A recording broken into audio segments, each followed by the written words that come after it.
Hello friends and welcome back to my YouTube channel smart Shiksha classes. इस video में हम लोग पढ़ेंगे क्लास 7 साइंस का चैप्टर 15 जो कि है लाइट। ठीक है, तो फर्स्ट ऑफ ऑल लाइट मतलब क्या होता है। लाइट मतलब होती है रोशनी। ठीक है, तो इसी के बारे में आज हम लोग पढ़ने वाले हैं। तो चलिए वीडियो को शुरू करते हैं। You might have seen a beam of sunlight when it enters a room through a narrow opening or a hole।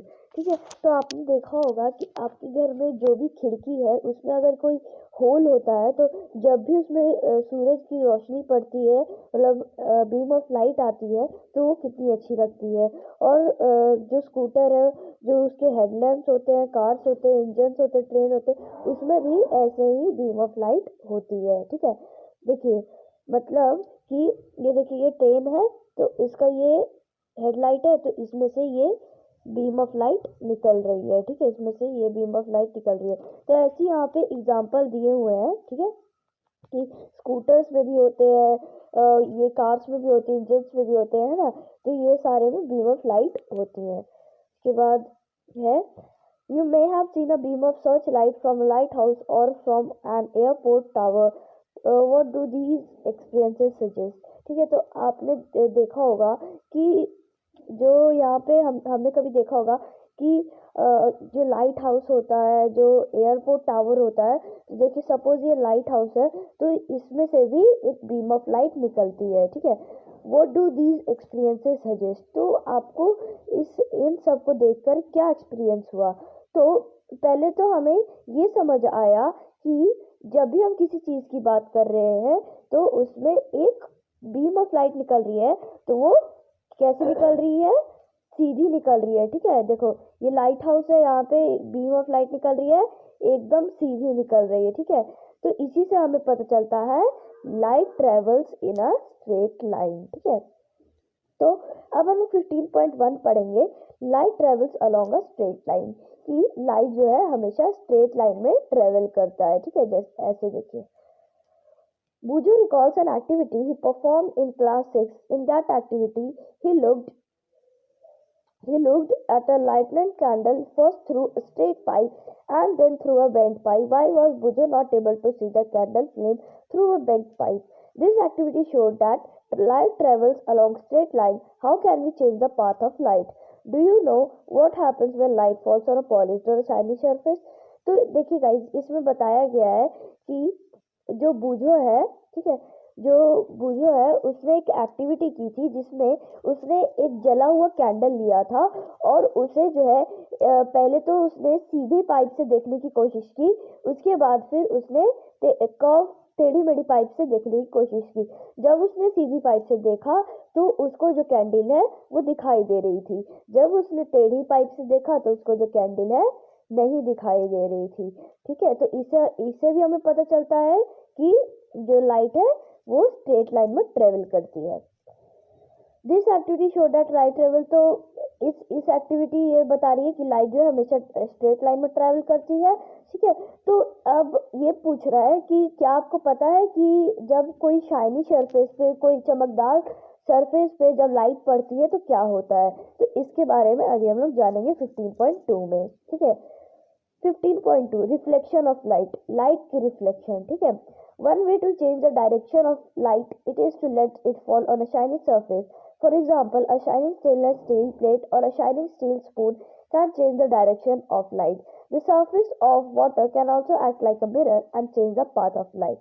ठीक है, तो इसमें क्या बता रहा है कि जो एक तरीका है लाइट की डायरेक्शन चेंज करने के लिए। फॉर एग्जाम्पल, एक हमें शाइनिंग सा स्पून लेना है। ठीक है, स्टील स्पून लेना है शाइनिंग सा। ठीक है, ये हमारा शाइनी सरफेस है उसका। ठीक है, उसके बाद फिर जब जब उस शाइनी सरफेस पे लाइट यहाँ से पड़ेगी तो ये जो है उस शाइनी सरफेस से लाइट जो है रिवर्स हो जाएगी। ठीक है, ऐसे हो जाएगी।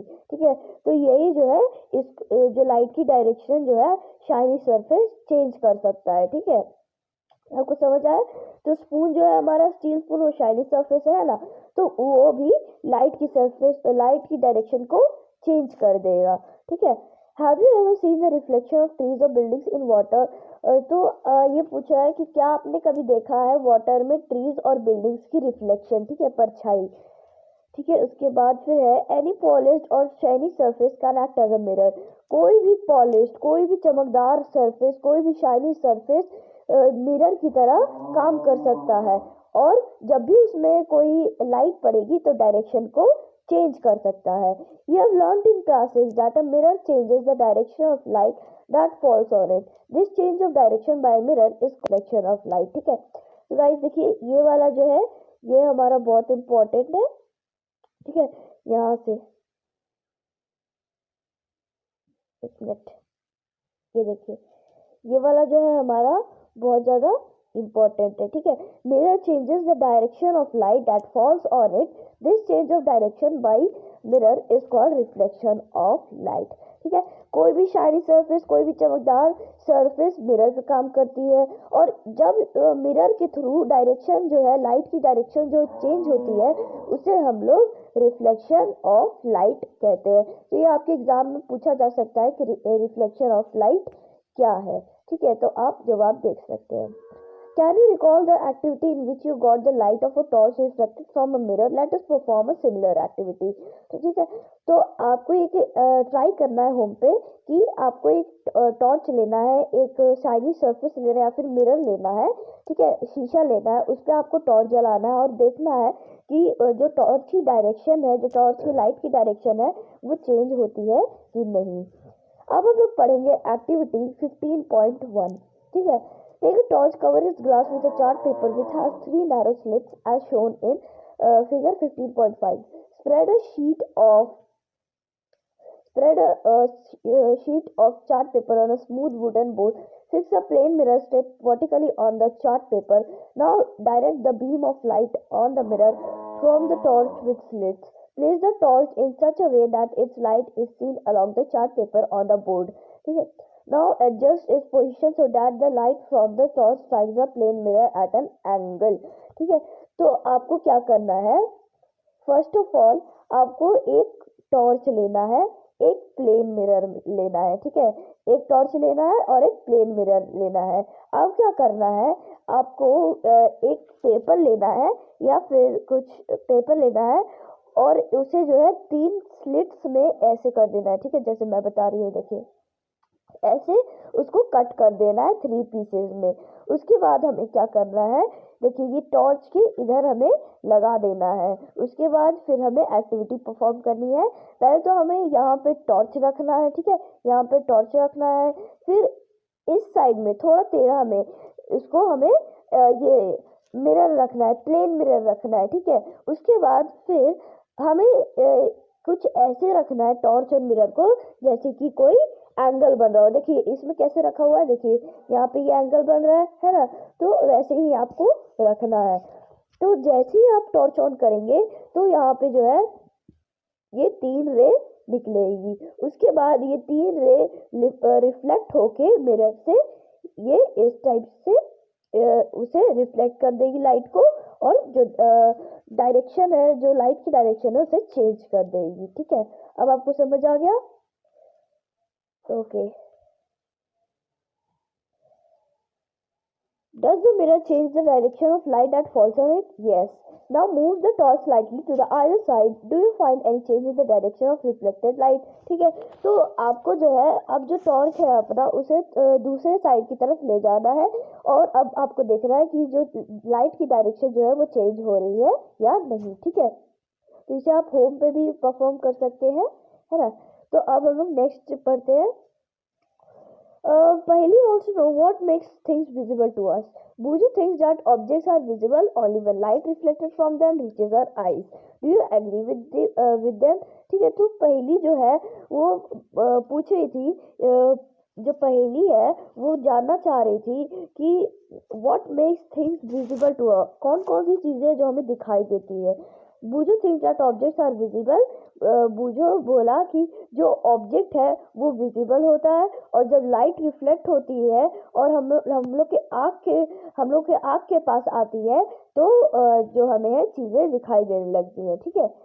अब हम लोग look into the mirror along the direction of reflected light. Do you see the slits in the mirror? This is the image of the slits. ठीक है, तो जब हम लोगों ने टॉर्च ऑन किया तो इसमें 3 रे निकाली थी, उसे हम लोग स्लिट्स कहते हैं। ठीक है, तो उसमें से स्लिट्स निकल रही है। ठीक है, टॉर्च में से स्लिट्स निकल रही है, तो दिस इज द इमेज, यही जो है स्लिट्स की इमेज है।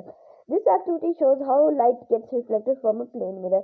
और ये जो एक्टिविटी है वो हमें दिखाती है कि किस मतलब प्लेन मिरर जो है, कैसे प्लेन मिरर से जो लाइट है वो रिफ्लेक्ट होके जाती है। ठीक है, अब हम लोग एक्टिविटी 15.2 करेंगे। ठीक है, place a lighted candle in front of a plain mirror. Try to see the flame of the candle in the mirror. It appears as if a similar candle is placed behind the mirror. The candle which appears behind the mirror is the image of the candle formed by the mirror. The candle itself is the object. ठीक है, तो अब आपको इसमें क्या बताया हुआ है, ध्यान से देखिए गाइस, ये भी इम्पोर्टेंट है। तो अब आपको इसमें क्या बताया हुआ है, आपको जो है एक मिरर लेना है, उसमें कैंडल रखनी है। ठीक है, जब आप कैंडल रखेंगे तो उसी की सेम साइज, उसी की सेम सिमिलर ऑब्जेक्ट यहाँ पे मिरर में दिखाई देगी, और आपको ऐसा लगेगा कि दो दो चीजें आ गई, जो आप ऑब्जेक्ट रखेंगे वहां पे दो दो ऑब्जेक्ट आ गई है, वैसा लगेगा। ठीक है, तो फिर उसमें बताया है कि जो हम लोग का रियल ऑब्जेक्ट रहेगा, जो हम लोगों ने असली में रखा रहता है शीशे के आगे, उसे हम लोग क्या कहते हैं, उसे हम लोग कहते हैं ऑब्जेक्ट। ठीक है, क्या कहते हैं, ऑब्जेक्ट। और जो यहाँ पे हमें इमेज दिखाई दे रही है, मतलब यहाँ पे जो शीशे में दिखाई दे रही है उसी की तरह सेम, उसे हम लोग क्या कहते हैं, उसे हम लोग कहते हैं इमेज। ठीक है, तो ये भी बहुत इंपॉर्टेंट है, लर्न कर लीजिएगा, ये भी एग्जाम में बहुत आते हैं। ठीक है, जो रियल में रहता है उसे ऑब्जेक्ट कहते हैं, जो शीशे में रहता है, मतलब शीशे में दिखाई देता है, उसे हम लोग इमेज कहते हैं। ठीक है, अब समझ आ गया। अब हम लोग पढ़ते हैं अगला पार्ट। फिर क्या है, Now move the candle to different position in front of the mirror. Observe the image in each case. अब आपको जो है कैंडल लेनी है और उसको दूसरे दूसरे पोजीशन पे मिरर के सामने उसे मूव करते रहना है, और इमेज को देखना है कि कैसे कैसे वो मूव करती है। ठीक है, अब देखिए यहाँ पे Bujo noted in his notebook, is it not surprising that my image is of the same size as me whether the mirror is small or large। ठीक है, तो इसमें जो है बूझो जो है वो नोट करता है अपने नोटबुक में कि ये क्या ये सरप्राइजिंग नहीं है कि मेरा ही इमेज जब मैं मिरर पे देखता हूँ बिल्कुल ही सेम साइज की रहती है, ना बड़ी रहती है ना छोटी रहती है, ऐसे कैसे। ठीक है, तो इसके बारे में अभी हम लोग पढ़ेंगे। Was the image upright? In each case, did the flame appear on top of the candle as in the object? Such an image is called erect। ठीक है, अब इसमें क्या बताया है कि ये देखिए, अगर कोई ऑब्जेक्ट, ये भी बहुत इंपॉर्टेंट है गाइस कि इरेक्ट किसे कहते हैं। ठीक है, ये इरेक्ट किसे कहते हैं, ये एग्जाम में आता है, तो मैं बता देती हूँ कि जो इरेक्ट कहते हैं, जो कि जब हम लोग किसी भी मिरर में देखते हैं, तो हम लोग जब मिरर में देखते हैं तो एकदम सेम साइज रहता है, सेम शक्ल रहता है, सेम डिस्टेंस रहता है मिरर में, जब हम लोग देखते हैं तो उसी को हम लोग इरेक्ट कहते हैं। ठीक है, an image form by a plane mirror. ठीक है, an image form by a plane mirror is erect and of the same size as the object. ठीक है, तो जो इमेज प्लेन मिरर से बनती है वो जो है हमेशा इरेक्ट रहती है और सेम साइज रहती है जैसा कि ऑब्जेक्ट रहता है। ठीक है, समझ आ गया इरेक्ट क्या होता है। अब हम लोग पढ़ेंगे आगे। Now place a vertical screen behind the mirror. Try to obtain the image of the candle on the screen. Can you get the image on the screen now? Place the screen in front of the mirror. Can you get the image of the screen now? You will find that the image of the candle cannot be obtained on the screen in either case। ठीक है, तो इसमें क्या बोल रहा है कि अब आपको एक बार क्या करना है, एक कैंडल लेनी है। ठीक है, एक कैंडल लेनी है, उसके सामने आपको कुछ ऐसे प्लेन मिरर रख देना है। ठीक है, मिरर रख देना है। उसके बाद अगर आपको इसमें ऑब्जर्व करना है कि जो कैंडल है इस वाले मिरर में, प्लेन मिरर में आती है कि नहीं। अब आपको क्या करना है कि फिर एक आपको कैंडल लेनी है और उसको फिर जो है इस सीधी मिरर में रख देना है, इस सीधी प्लेन मिरर में आपको देखना है। ठीक है। तो अब आपको इसमें ऑब्जर्व करना है कि ये जो कैंडल है वो मिरर में उसका इमेज आता है कि नहीं, ठीक है, यही आपको इसमें ऑब्जर्व करना है। What about the distance of the image from mirror, तो इसमें बताया कि जो आपका इमेज है, जो आपका रियल वो है ऑब्जेक्ट, उसमें कितना डिस्टेंस है और क्या आपको मिरर में वही सेम डिस्टेंस दिख रहा है, ये आपको ऑब्जर्व करना है, ठीक है। अब हम पढ़ेंगे activity 15.3। Take a chess board, if chess board is not available draw on chart paper 64 6 into 8 squares of equal size. Draw a thick line in the middle of the paper. Fix a plane mirror vertically on this line. Place any small object such as a pencil sharpener at the boundary of the third square counting from the mirror. Now note the position of the image. Now shift the object of the boundary of the fourth square. Again note the position of the image. Did you find any relation between the distance of the image from the mirror and that of the object in front of it? ठीक है, तो ये भी बहुत अच्छी activity है। तो देखिए पहले आपको क्या करना है कि एक पेपर लेना है, ठीक है, एक कार्डबोर्ड लेना है, उसमें पेपर स्टिक करना है और कुछ इस टाइप का चेस बोर्ड की तरह आपको उसमें ड्रॉ कर देना है। जब उसमें आप ड्रॉ करेंगे तो आपको जो है एक प्लेन मिरर लेना है, ठीक है, आपने एक प्लेन मिरर ले लिया, एक चेस बोर्ड ले लिया, ठीक है।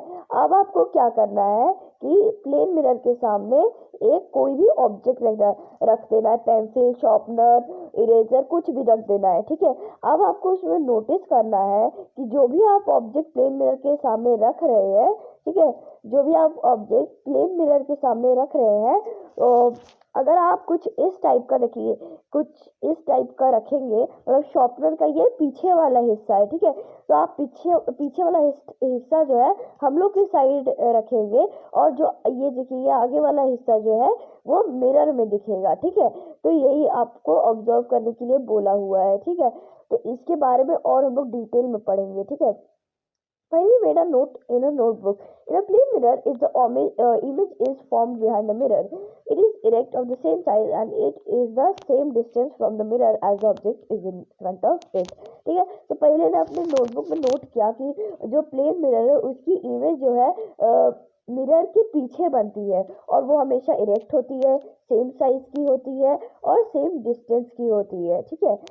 तो यही पहले ने उसमें नोट किया। You will find that the image is at the same distance behind the mirror as the object is in front of it. Now verify this by placing the object anywhere on the chart paper, ठीक है। तो इसमें हमको ये भी मतलब ये भी इमेजिन करने के लिए बोला है इस एक्टिविटी में कि जो भी आप ऑब्जेक्ट रखेंगे प्लेन मिरर के सामने वो हमेशा सेम डिस्टेंस उसका सेम डिस्टेंस रहेगा, इरेक्ट रहेगा और सेम साइज रहेगा। तो ये भी आपको इसमें बोला गया है ऑब्जर्व करने के लिए। अब हम लोग 15.3 पढ़ेंगे, ठीक है। तो गाइस 15.3 हम लोग पार्ट 2 में पढ़ेंगे।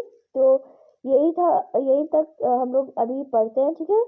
तो कैसा लगा आपको मेरा वीडियो कमेंट करके ज़रूर बताएं, like share subscribe. Thank you for watching guys, bye bye.